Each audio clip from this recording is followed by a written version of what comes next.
Hello and welcome everybody to today's live session. I'm really excited today because I'm actually meeting just for the second time in my life a person I've been following for almost 10 years on the internet. Uh, Even back from the day when Rand was just drawing on whiteboards and everything back at Moss. That's almost 10 years ago now, right, Rand? Sounds right. Sounds right, Stefan. Good to be Uh, here. Good to see you. Yeah, I'm really pleased that you said yes to join this little conversation. The reason why I chose this topic for us, how to make it big with big marketing impacts with small budgets, is that I happened to watch two of your talks in New York in November last year, and I could definitely hear that. Like now that you're running a bootstrap model, you're very carefully selecting what to spend your time on and where do you actually get the most impact with what you invest your time on. So in that sense, I'm also honored that you decided to say yes to join us today. But Ryan, I've been following you for a long while, but there's probably people joining who haven't. So kind of what is the quick intro to Rand Fishkin? And perhaps after that, what's SparkToro? Sure. Yeah. So let's see. For folks in the marketing world, they might know me from my previous startup, which was called Moz. That was in the SEO software space. I was there for a long time, 17 years actually. So started Wow. in 2001. I dropped out of college and started working with my mom, Jillian, who became my co-founder at Moz. And then initially it was a consulting business, then an SEO software business, raised a bunch of venture capital, realized raising a bunch of venture capital, probably a mistake, should not do that again. And in 2018, I left and started SparkToro, which is an audience research software company with my co-founder, Casey. And Stefan, you know, like historically, audience research has meant surveys and interviews. Mm, But we think that a big part of what you can do with audience research is actually passively collected data at scale. So you can get instant answers to questions like, what are the demographics of architects in the United States? Or yeah.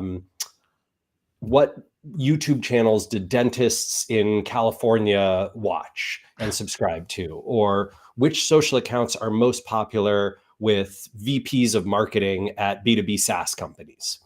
And SparkToro, after lots and lots of work and lots of different data sources, we can answer those questions, and that's what the software does today.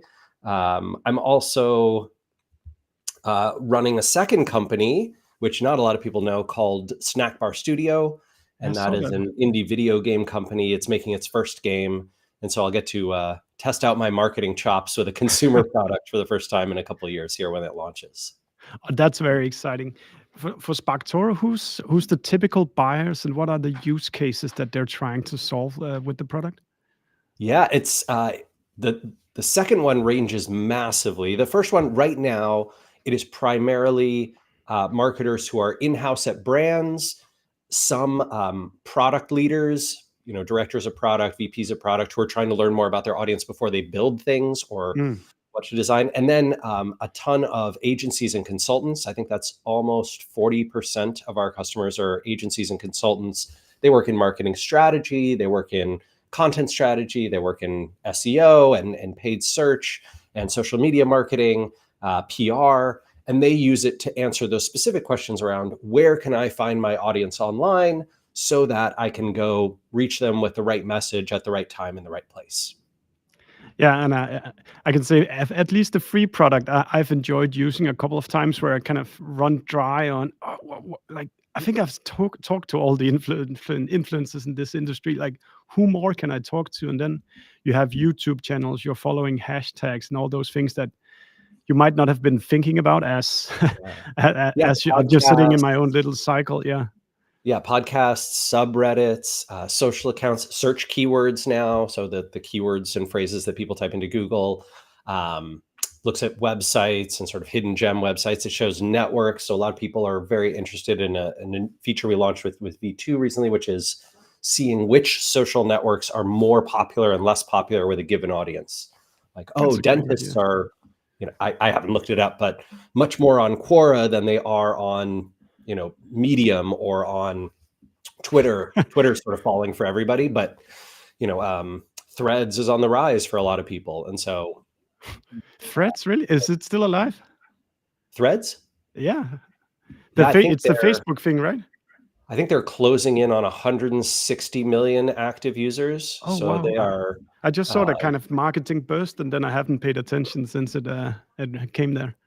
yeah, I think Zuckerberg announced in the recent earnings call that Threads was sort of outperforming expectations, Oh wow! and I think it's going to be at the current rate. It looks like about 2 years they will surpass Twitter for Damn. users, Yeah. for active users. Yeah. I love that you call it Twitter still as well. The X, I can't really take it into my mouth yet. I mean, I think, yeah, look, if he sells it, it's obviously going to be called Twitter again. So, Yeah. and I think it's heading that way towards someone's going to buy it for pennies on the dollar in a few years. Cause yeah, I kind of shanked that one. Oh, if that happens, I'll definitely quote you for calling it this early. I But mean, I am far from the first person to call it. I think there's a lot okay. of analysts who are, you can see the Sensor Tower data and the clickstream data, and their usage is down 35%. It's really weird because Elon keeps claiming that they have their highest numbers ever, but he's very specific about it. Like Exactly. he Yeah. Yeah. uses new numbers to describe things. So yeah, it's not. I We'll don't know. follow it. Yeah. Rand, He's sort of maybe like a Donald good. Trump. He says things, but you can't really tell what the thing means in the statement, and is it reliable? Why don't the numbers line up? Yeah. Yeah. Okay. If we start out, Rand, with a segue to kind of how to make a big marketing impact with a small budget, I think we probably should start at why you decided to, or maybe do a section on why you decided to bootstrap the second time around when you founded SparkToro instead of Moss. What were kind of the thinking behind not taking in those classic venture funds this time around as opposed to the last time around? Yeah, I mean, so the biggest thing is I found that I don't like to have extremely high risk businesses, and venture is an extremely risky asset class. So Yeah. if you take a look at the average sort of startup and small business survival rate in the United States, after 7 years, about 50% of those companies are still active and alive. And if you look at the venture capital invested startups, after 5 years, about 10% are alive. So Yeah. that is much, much worse, right? And that means it's Yeah. a much more kind of dangerous business to run, very unlikely that you will still exist and succeed. And then you look at the outcomes, about 0.9% of venture invested businesses, so a little under 1%, sort of hit the target goal, right? Which is that 10x or more Yeah. returns. And then you've got another 2% that hit between sort of 3 to 5x. And the rest of the businesses, well, there's another like 5% that makes something more than 1x. And then there's, or maybe it's a little more than that. I think there's 78% make less than 1x return. So they don't even return the money, meaning they go out of business and then they return whatever cash they have to the investor. Yeah.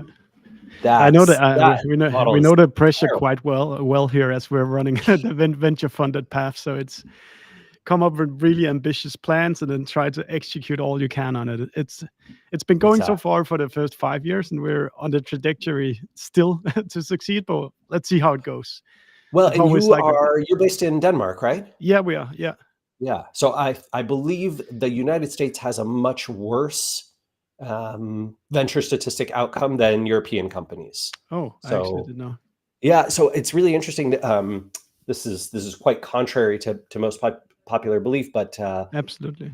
European venture investments on average statistically outperform American ones.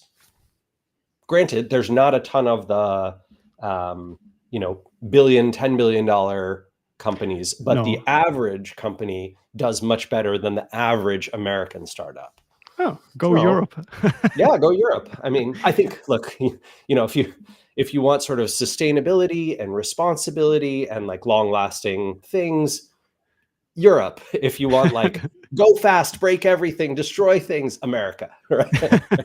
That's funny. Just culturally kind of how we are. Just maybe to double ensure that people know what it is, but bootstrap basically means that you have to make money before you spend money, as opposed to when you raise capital. And to be clear, we're a little bit odd, Stefan, in that SparkToro is, I don't think we're technically bootstrapped. We did raise money, but not from venture. We raised it from individuals. A lot of people like yourself, right, who work in marketing, thought the idea was a good one, and they put in between $25,000 and $100,000. We raised $1.3 million from 35 angel investors in 2018, and we paid them back. Was that 4 years later? So 5 years later. So we sent 1.3 million back to our investors last year. Yeah, and now going forward, we basically get to pay dividends. So SparkToro continues to be profitable. Every couple of years, 2 or 3 years, we plan to pay out a dividend that'll be somewhere between 10 and 40% of their initial sum. And that's how, over the course of the next 10 years, we hope to make them 4x, 5x, 10x their money by paying dividends. If SparkToro is ever sold, maybe it will be someday, then they get that money as well. Just a second. Just a second. Oh, you got a helicopter? Yeah, it's a unique model.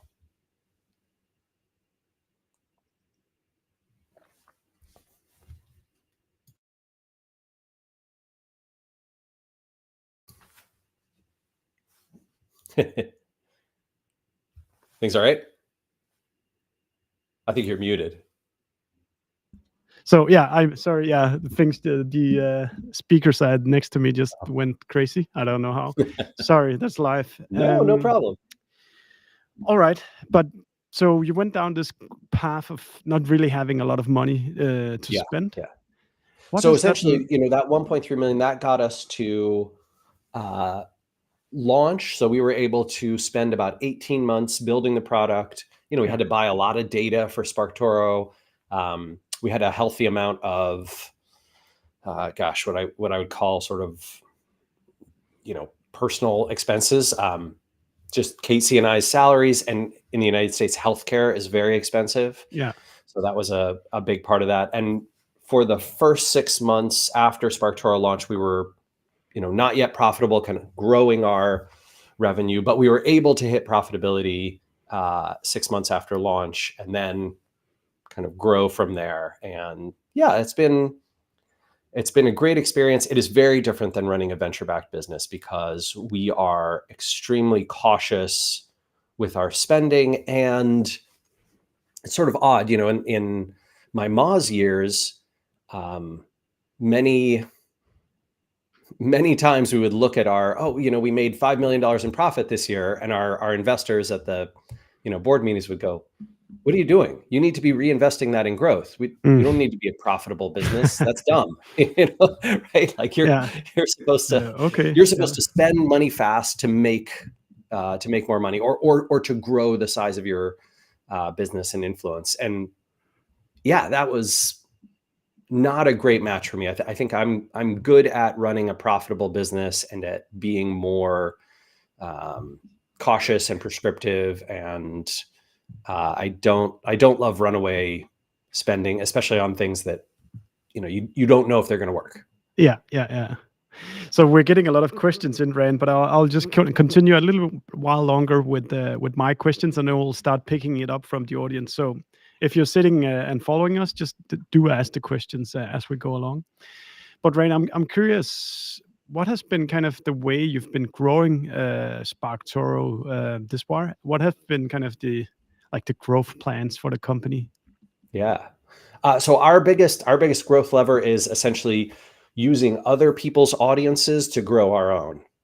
So, not, not to take particular advantage of anyone in particular, but, Amanda and I get invited on a lot of podcasts, a lot of webinars. We do a lot of talks on stages at events.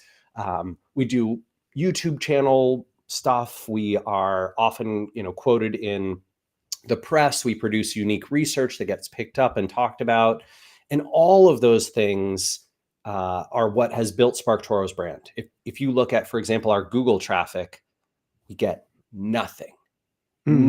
Nothing outside of people searching for SparkToro itself. We get almost no search traffic. And that, that's because Google has become a big brands game. And it's if you've been around for whatever, 7, 10, 15 years, and you have a big established site, you can still get Google traffic. Everybody else, not so much. And the other thing that's true is people don't really search for audience research tools. Yeah, that was my next thing. Yeah, we actually rank #1 for audience research software and audience research tools. It gets us like 4 clicks a month, yeah, right? great. Like nobody looks for it. Because I think people don't know about the category that we are in, right? This idea of, oh wait, I can tell you who my audience is, and you'll tell me all their behaviors and demographics and give me insights into them. People don't really have a name for that, right? They haven't heard of that before. And so SparkToro has to be marketed through channels where they already pay attention. Yeah. And so that's been our big thing. And then we have a freemium product. So you said, Stefan, you've used the free version of SparkToro. I think it's pretty good, almost 200,000 people have used the free version of SparkToro now, which is incredible. It's just amazing.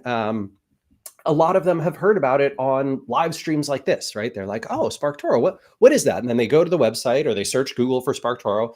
They come to our site and then they check out the free version, search for their audience. Most of them don't sign up, right? Most for the paid version. But then 6 months later, they go, oh, I really need to know an answer to this question around my audience's behavior. I should go to SparkToro because they remember it. They have a positive association with it. So that has been our primary marketing process strategy. And we keep leaning into it. Yeah. And I guess some of the advantage of not having too aggressive investors is also that you can also perhaps pick and choose kind of the marketing tactics that you want to lean into and stay away from the ones you don't really want to be doing. Are you we don't want to become beholden to like paid, right? Like paid channels, the ROI is not quite there for us, and there's very few channels and opportunities for paid spend, search spend or LinkedIn spend, which, as you know, LinkedIn is ludicrously expensive for B2B software. And most of that is because the venture-backed companies are willing to lose money on every sale in order to get growth.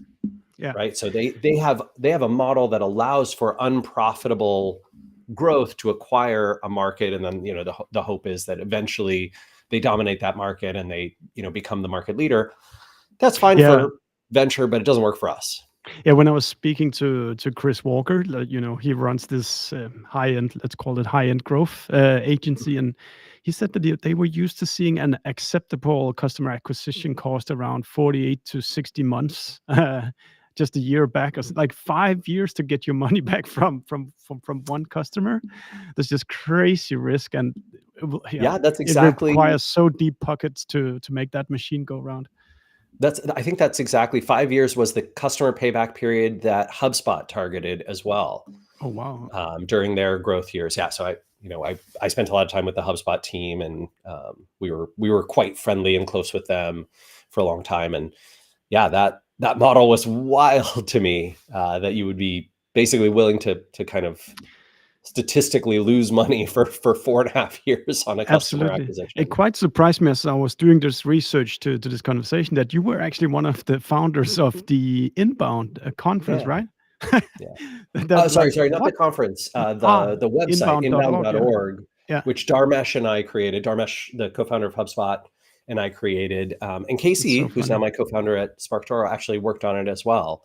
And so that was like a community for marketers. It was part of the whole inbound thing. HubSpot eventually acquired inbound.org and Yeah. wrapped it into the rest of their inbound efforts. Yeah. If we try to make it a little bit tangible for the people listening now, when we talk about low cost marketing opportunities, maybe you said a few of them, but if we try to kind of be a little bit explicit about where do you see these low cost opportunities, where should people be looking, and what is the research that they need to do? Yeah, so my big advice here is almost everyone who invests in marketing should be using a different mix of channels. There's no one, set of recommendations that I have for everybody.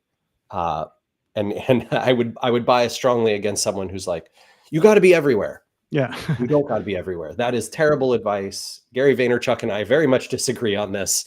My advice for marketers would be choose channels that are at the intersection of your particular skill set. So things that you're really good at, things that you're passionate about and care about, channels that you know that your audience is there. So you combine those three things. I'm really great at, I don't know, interviewing people, and podcasting is really strong, and I've got a great voice or something. Maybe that's your special in. Fantastic. Okay. And you know that your audience participates and pays attention on, these particular YouTube channels and these podcasts and these websites and these events. Fantastic. Okay. So I am going to make something that appeals to the people on those channels that they're going to cover. And I'm going to try and bring those guests on who run those newsletters, run those YouTube channels, run those things, and make their audience my audience. That's going to be my tactic. And someone else might say, oh, I hate doing video. I'm no good at that. I am really good at visuals that describe our field and contain a bunch of unique research. I'm going to put those on visual platforms like Instagram and Threads and LinkedIn. And that's going to be how I, build my audience. That's great. I think you should customize the channel to your strengths, your passions, and places where your customers pay attention. Yeah, you just got me thinking about back in SEO, the SEO game, like 8-10 years ago, whenever everybody was producing infographics to get people to link to them. And like that was the big play for SEO. Put an infographic into your post. It's funny because the infographic trend really died, but consumption of beautiful data graphics has not died so much. That is still out there.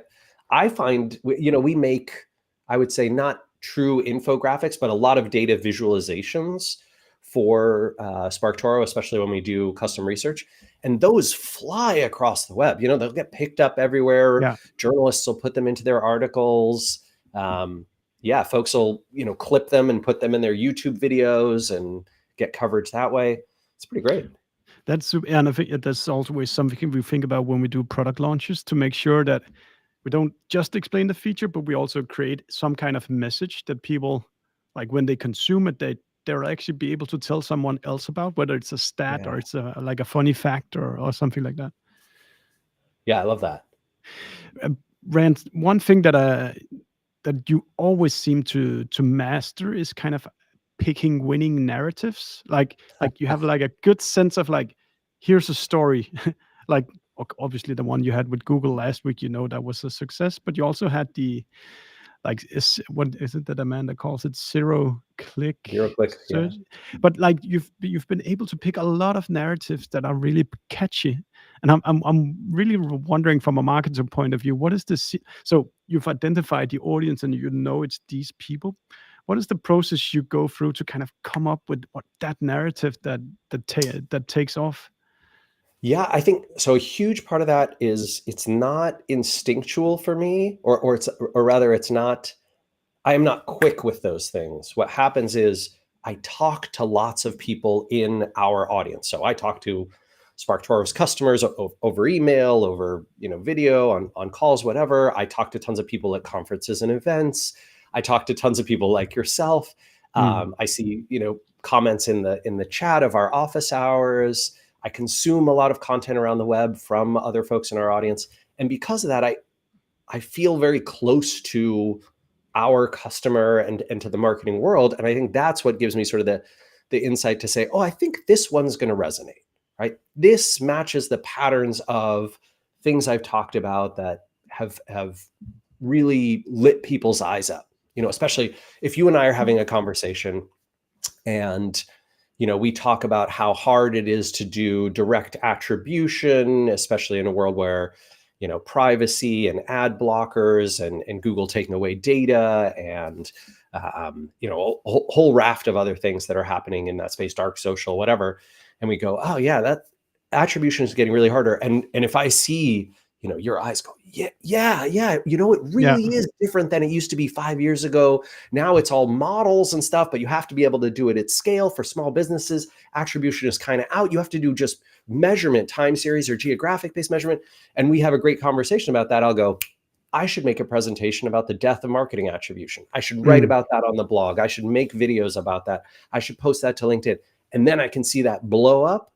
And now I know death of marketing attribution is a big hot topic that's going to be discussed. And for the last few years, that was something I talked about a lot. Yeah. I think it's, the office hours, is that kind of like an open video venue to like the one we're having here today? Yeah, similar-ish. I would say it's kind of a cross between what we're doing today and presentations. So, for example, like the next office hours, we're having a guest, Mike King, who did the big analysis of the Google leak. He's going to come on and talk about that, I think, at the end of June. And he'll probably present some slides and show some things in there. And then there'll be lots of audience participation. And, the great thing about office hours is, we have a chat over on the right-hand side of the screen, and it's just buzzing. It's wild the whole time. And a lot of times it'll be marketers helping other marketers and founders and creators and product folks helping each other in the comments, asking their own questions and then answering them and giving feedback in addition to whatever's going on screen. So it's pretty exciting. I think that's a good, like, if you summarize this little bit, then like for the marketers watching, like, you need to stay super close to the marketing and the community. Speak with customers, like go to events. If you haven't created like a customer community, maybe you want to like start gathering your customers somewhere where you can kind of ask them questions, listen to what they're saying and so forth. I think there is no, obviously SparkToro does audience research software and sort of data, but for people who say to me, oh, can I just replace my, sort of surveys and interview process with just the data inside SparkToro? The answer is no, definitely not. SparkToro can do a lot of things better than surveys can. It can do a lot of things better than interviews can, especially the sort of data at scale, right? If you want information on 16,000 people and their profiles across the web, like great. But it cannot replace the insight and emotional empathy that you get from talking to customers, talking to people in your audience. And one piece of advice I have, Stefan, is the audience for your marketing efforts, the content that you produce or the channels that you amplify your message through, they are not the same as customers. Those are two different audiences. And a lot of times people try and, especially B2B, people try and create content for their potential customers, but they don't consider who will amplify it and why. And if you don't consider the amplification set, the podcasters and journalists and bloggers and social influencers and people on LinkedIn with platforms and people who write email newsletters, if you don't consider them as part of your core audience, most of your marketing will fall flat. It will not succeed because it doesn't get amplified. Yeah. Right. What you're really looking for is not just send a message to my customers. If you wanted to do that, you just email the ones who are already on your list. Yeah. But you want to reach more people, you need someone to help amplify, right? You need that algorithmic and manual sort of blast. And so you got to focus on your marketing audience, right? Your amplifier audience. And so you have to spend time with those people too. You got me thinking about like how we do content here at Dream Data as well, because we invest a lot of time in actually like creating the post and making sure it's a good read and like it looks nice and everything. But I think we're probably under investing in like the amplification, the like getting the wedge into kind of a new audience of who Yeah, we could because be who selling is to. the right? If you were to go out to the space that Dream Data tries to target, which probably is quite similar to SparkToro's Yeah, audience, right? somewhat. Yeah. We don't compete, but we reach the same people, right? Yeah. So lots of VPs of marketing and CMOs and those types Stuff of like folks, that. Yeah. directors marketing, all that kind of thing. And so what do they pay attention to? Why do they pay attention to those places? What makes them reshare something on LinkedIn, email it to a friend, post it in their SaaS community, in their Slack community thread, share it with the rest of their company, put it in their newsletter? What makes a podcaster want to invite you as a guest onto their show? If you have great answers to that question, you can produce content that is much more likely to earn that amplification. And that is, essentially, I would say 75% of our content is amplifier targeted, 25% is sort of core customer targeted. Yeah. Interesting. All right, Ryan. I'll take some of the questions now that people are writing, so they feel part of the discussion here. Yeah, So great. we Do have it. Scott Wasserman that says, "Would you agree that paid B2B ads are not what they used to be? Old school paid ads, landing pages, and top of funnel white papers rarely convert to a sale. Would you use a paid ad to get them to a reel or a discussion on social channels if you target market spent time on LinkedIn or TikTok?" Okay. Yeah, let's Did see. did ads used to be better than than they are today? Let's see. They used to be cheaper, right? So ad prices Absolutely. were growing for, a decade before the pandemic. And then when the pandemic hit, because marketers had nowhere else to spend money than online, Yeah. those channels blew up in cost. And that was, that was tough for a lot of folks who previously had sort of been like, oh, I have some advantage here. I've got margin that I can make on these ads. So I think unless you have a lot of funding and a very high customer lifetime value, and you can kind of spend against that, B2B advertising, at least the common kinds, are really difficult. I would add one caveat to that, which is many times there are big opportunities that are hard to see. For example, sponsoring someone's email newsletter in the B2B Mm, space. It can be cheap as hell, and you can reach tens of thousands of people through yeah. that. Uh, Email sponsorships are remarkable, and there's no good platform where you can like Mm, directly go. You have to find the newsletter and then find the yeah. person and email them and be like, hey, Amanda, how many people are on SparkToro's newsletter list? And Yeah. the answer is like whatever, 50 or 60,000 people. And you're like, okay, wait, do you guys do sponsorships? That kind of thing. Yeah. That type of outreach works really well. That Same with market is really posts. still like a wild, wild west. There's no kind of a market function yet. So you can find really good deals and then you can find Great. others where like, "Wow, you're crazy. I'm not never gonna pay you this." Yeah, Sorry, yeah, Rand, yeah. I Exactly. interrupted you there. No, I was just going to say, we did our first ever like advertising marketing sponsorship deal with Jay Akunzo. So he was launching a podcast and a new newsletter for marketers. And we knew that a lot of people, we can see in SparkToro that Jay is one of the most followed social accounts by SparkToro's customers. So if you look for, Oh, people people who visit the website sparktoro.com, social sources, what are the top 20? And Jay is right in there. And we're like, boom, let's go. Let's, perfect. sponsor his sort of podcast launch and that kind of thing. And so now, when Jay does all these interviews, he's got a little sponsored by SparkToro down there. we think it's driven a lot of people to search for us and a lot of brand awareness that wouldn't have otherwise existed. It's been great. He did some custom videos and stuff for us. So those types of relationships, I think, that's where the advantage is in paid B2B spending, is going to the one, going individually to sources and sponsoring them. I think that's also the big thing about when you pick an individual creator, like, that it's highly curated who's receiving these emails. While somebody searching on Google, you don't know if it's a solopreneur or an enterprise company, or if it's a person in Denmark or a person in the US. Yeah. I completely agree. And I don't love how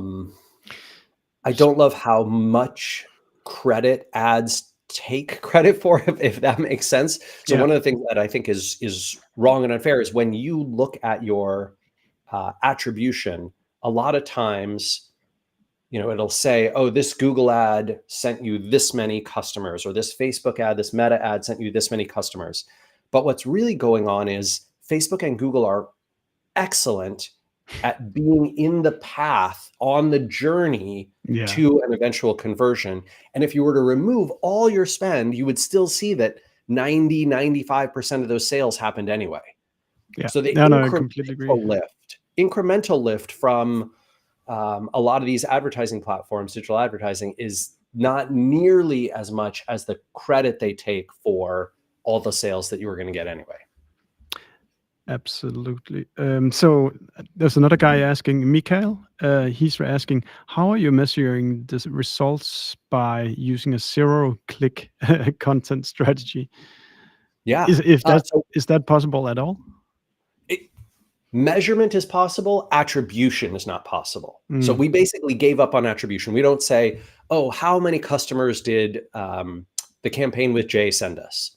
What we do look at is, hey, look at the bump in our number of signups to the free version of the product. That looks pretty good. Jay put out the video yesterday. It looks like a video has about 10,000 views on LinkedIn.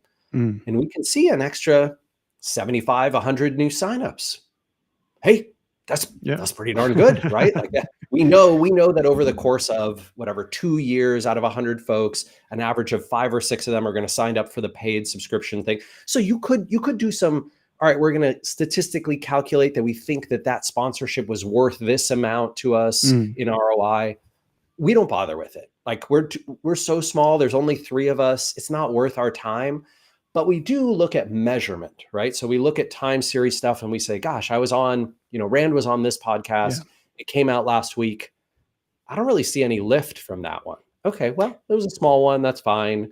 We put up this blog post. It got this amount of traffic. We can see that a lot of those people then went and tried out the product. All right. We think that those types of blog posts work well. Or we put up this blog post. It got a lot of traffic, but nobody signed up for the product. Okay, that didn't work as well, right? That kind of thing. Actually, when just on this topic, what would you say is the goal of your marketing? Have you picked kind of is it awareness? Is it visitors to the website? Is it free signups? Do you have sort of kind of this is what we want to achieve when we do marketing, or does it differ depending on the tactics that you're trying out? Yeah, right now, I would say the biggest focus for most of mine, Amanda's effort, is make people aware of the field of audience research and have them build a positive association in their mind between, I want to do research about my audience. I can do that at SparkToro. The good news is there's not a lot of other places to do it. Whatchamacallit, the folks who own BuzzSumo, what's their name? Brandwatch. Brandwatch has a really good enterprise version of kind of what SparkToro does, but it's so expensive. It's like tens of thousands of dollars a year. You got to talk to a salesperson. It's great. Don't get me wrong. Like, if you've got the money, you should go over there. But for people who are like, I have a few $100, or, I can spend $1,000 this year on audience research, that's what SparkToro is for, right? We're sort of serving that SMB market, and even a ton of enterprises who want sort of quick data at a small price. And So that works for us. So it's that awareness building of like, what does SparkToro do? Who are they? Most people have still never heard of us. And so our job is getting the message out.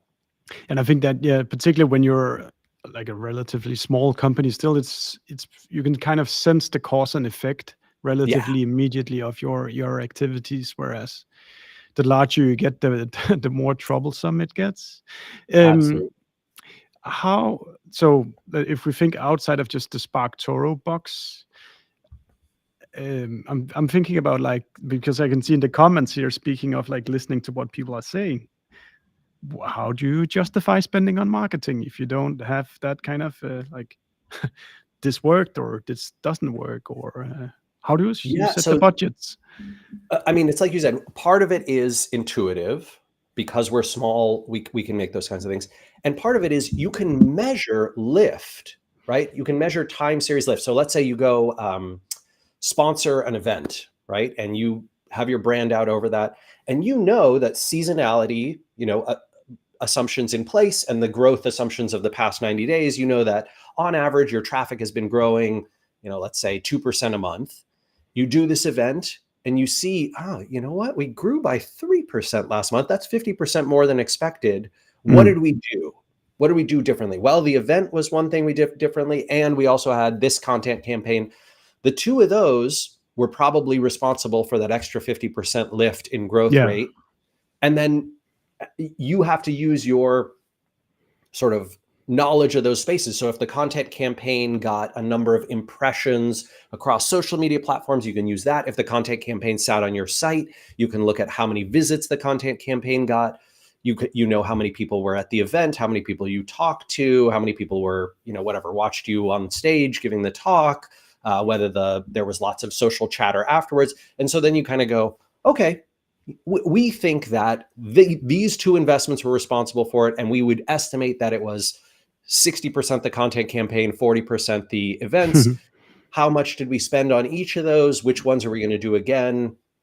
And you make the plan from there. So it's not impossible to measure. It's just impossible to attribute one particular set. You can't look at a sign up and go, aha, that person must have seen the content campaign and that's what caused them to convert.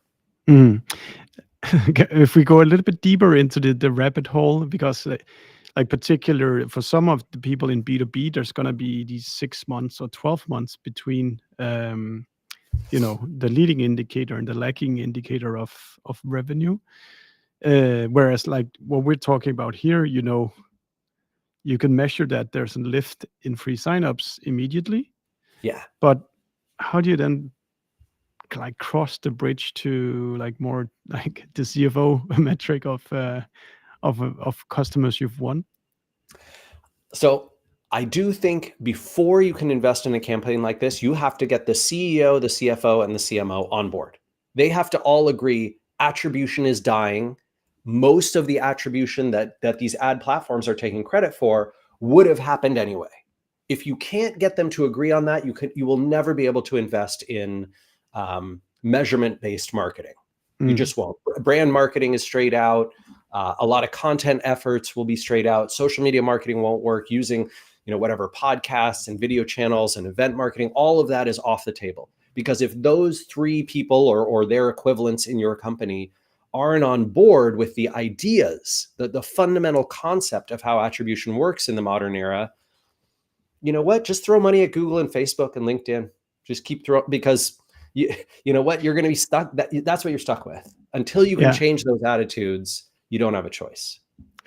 I think that there's definitely one super important thing is that you need to align. Like, if they've decided that you're the marketing leader, they also need to rally around the strategy that that we're gonna be pursuing, and you should probably care the most about getting the right message to the right people. I would say What though, the heck Rand, else is marketing about? yeah, Marketing is right message to the right people in the right place at the right time. yeah, That's the whole thing. And unfortunately, over the last 20 years, it's become, how can I prove that this person who eventually bought my product or bought my service, visited these places or saw this content or saw these ads before they made that purchase?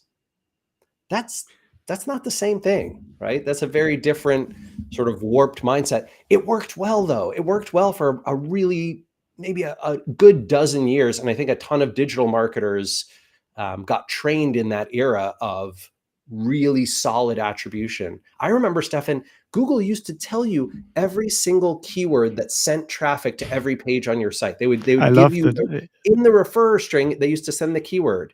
Now it's all keyword not provided. But back when that was true, you knew so much more about your content marketing and SEO efforts. Yeah.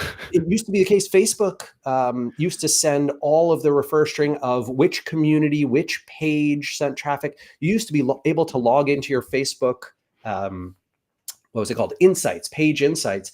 And they would give you almost like 50% of the information that you get in SparkToro right now was in Facebook page insights for you for free. You Yeah. could go see every other community that your subscribers subscribe to and all the websites, that they were visiting. No more. And you used to be able to do retargeting for 180 or 360 days or something like that. So run a good SEO program and then retarget for the next year. And cookies used to last forever. Third-party cookies were accepted by every browser. Like it's just those not were that the way days. anymore. No. And I just have to say, some of the things you're mentioning here, we have solved with Dream Data because we do run long account-based journeys, and we work just like a CDP, so we record multiple steps of a user. So it's not just the Is that with B2C like browser fingerprinting? No, because if you're in EU, you can't you do don't that. comply. Yeah. No, so we stay away from that. But we do track people with cookies and local storage, and if they don't convert on the first session, but only do it in the fifth session, we can still see the journey started here, and 5 sessions later, they convert.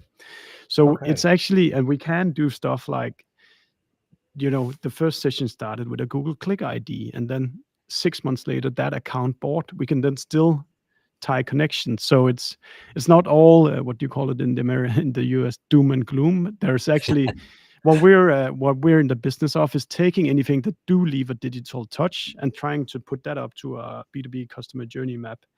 Of course, there's all these things that you mentioned here that there's a lot of things you can't measure, but the things that does leave a digital touch, we map into a chronological timeline of everything that takes place. Cool. Okay. Yeah. Interesting. I'll send you a demo video at some point. Yeah, I did. I looked at Dream Data a little bit. I think after we met in New York, and yeah, it's cool stuff.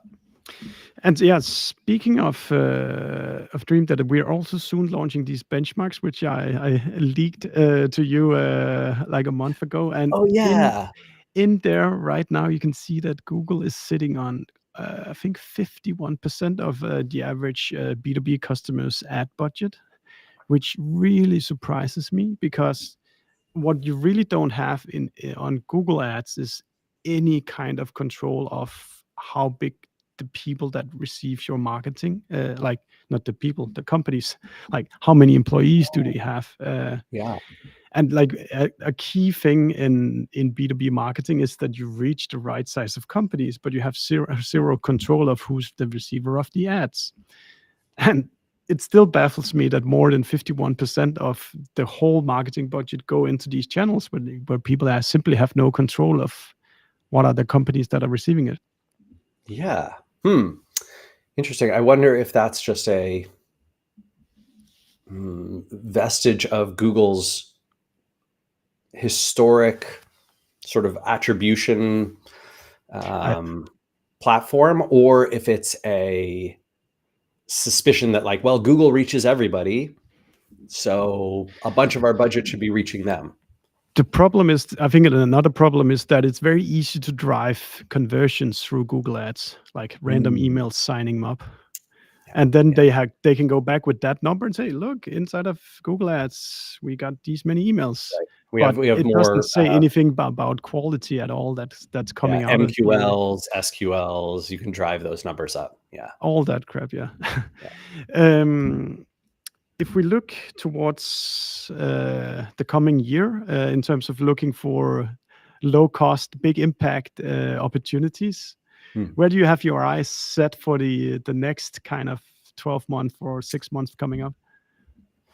Yeah, I mean, Amanda and I are both investing more in Threads because that platform is growing. So from a social perspective, my suspicion is that's going to be taking over Twitter in the next few years. And so, yeah, Wow. working to sort of build an audience there and continually invest. And I've seen that grow very nicely, right? When I first started posting there, I would barely get much engagement. Comments, likes were very small. Now, almost everything I post there gets significant traction. And that's great to see. LinkedIn, organic LinkedIn is still fantastic. Native video on LinkedIn, that works terrifically well.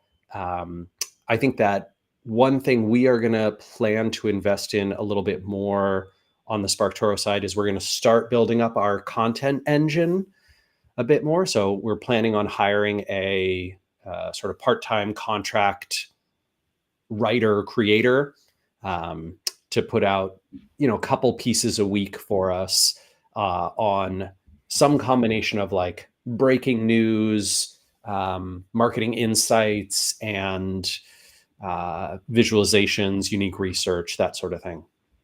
So that's going to be an investment for us as well. I don't have a great answer to like, well, what about AI? Isn't that going to, I think AI is going to make a bunch of business processes easier. I don't see how it revolutionizes marketing channels or strategy. I think it's more a tactical tool, sort of like when Excel came out, in the 1980s. It's like, oh, wow, we can do a whole bunch of things in spreadsheets that previously were like insanely difficult to do. And you had to hire a team of stats people and they'd use their slide rules and whatever. Now, no more. Like you can do all that stuff inside a spreadsheet on a computer. I think that's what AI is. It revolutionizes a bunch of tactical work that was a pain in the butt to do before. I think, yeah, particular getting into, I think everybody should be getting into it, but it should be for kind of leapfrogging that kind of like foundational work you need to do, but it's not gonna change any any bigger. Like, I mean, like for example, we've made a like a chat bot, like chat GPT bot that has all our G2 reviews. So there's 150 of them in there. So instead of them sitting in a sheet, they're in that machine, and then we can ask the machine different questions.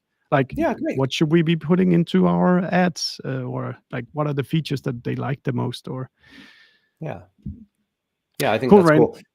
We're running out of time now, so I don't want to be overstepping the the agreement here. If people want to reach out to you or try SparkToro, for example, Yeah. What should they do? Yeah. So SparkToro.com will let you right on the homepage run an audience research report. You could just get that for free. There's no free trial, so you don't need to put in a credit card. You just try it for free forever. We also have a blog that's getting quite popular. You can check that out at sparktoro.com/blog. I personally am most active on LinkedIn, where I'm Rand Fishkin, and on Threads, where I'm at Rand DeRuyter, my wife's last name. And I'm also on Instagram for personal stuff, and Twitter, maybe like once every week or two, I'll still log in to just look at, whatever notifications are there. You have an insanely large account on Twitter that I'm surprised Well, you're not what's pushing crazy, it more. Stefan? So my account on Twitter is, almost 500,000 followers. My account on Threads is about 6,000 followers. So about 1/100th the size. Whoa. And when I post a link on Threads and on Twitter, I get about the same and sometimes more traffic on Threads because, Crazy. your Twitter reach is nothing. And most of the 500,000 people who follow me on Twitter are not active anymore. Like they look like followers, but they're not real. And of course, everything I post that's on where Twitter, Elon's problem starts. oh my God, everything I post on Twitter now, I mean, over the last year, I'm sure everybody's seen this if they're active there. It just gets a bunch of bot replies and like, adult content Yeah. replies, right? They've really juiced that up. Oh my God. Yeah. I don't understand. How does he think that that's going to make a winning platform? It's No. so weird. Anyway. Rand, thank you so much. Oh, You'll be seeing me on Threads quite soon. I have completely great. underestimated that platform. But thank you so much, Rand. And for everybody who's listening there, thank you so much for joining. And if Rand didn't reply, you just ping him one more time, and I'm sure he'll pick up the comments.